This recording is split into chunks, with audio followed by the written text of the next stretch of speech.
آئیں اردو سیکھیں حمزہ کا استعمال۔ سب سے پہلے ہم جانیں گے حمزہ کا تعارف۔ جسے ہم حمزہ کہتے ہیں اس کا علامتی نشان سب سے اوپر ہیڈنگ یعنی حمزہ کا تعارف کے برابر میں بریکٹس کے درمیان میں بنا ہوا نظر آ رہا ہے۔ حمزہ صرف مصوتوں یعنی الف، واو، چھوٹی یہ اور بڑی یہ کے ساتھ استعمال ہوتا ہے۔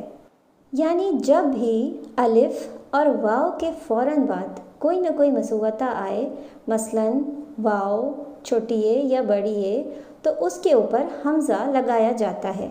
اس کو سمجھنے کے لیے ہم چلیں گے اپنی مثالوں کی طرف۔ سب سے پہلے سیکھیں گے کہ الف کے ساتھ حمزہ کس طرح استعمال ہوتا ہے۔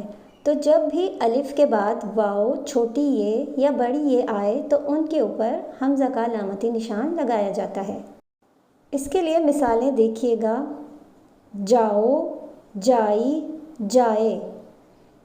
یعنی جاؤ میں الف کے بعد واو آیا تو اس پہ حمزہ کا نشان لگا۔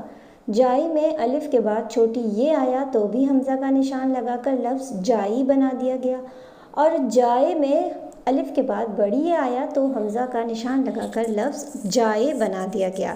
دوسری لائن میں دیکھیے گا لکھا ہے گاؤ، گائی، گائے۔ تیسری لائن میں لکھا ہے آؤ، آئی، آئے۔ یعنی جب بھی الف کے بعد واو، چھوٹی یہ یا بڑی یہ آئے گا تو اس پر حمزہ کا نشان لگا دیا جائے گا۔ اب واو کے ساتھ حمزہ کا استعمال دیکھتے ہیں۔ واو کے بعد جب بھی چھوٹی یہ یا بڑی یہ آئے گا تو اس پر حمزہ لگے گا۔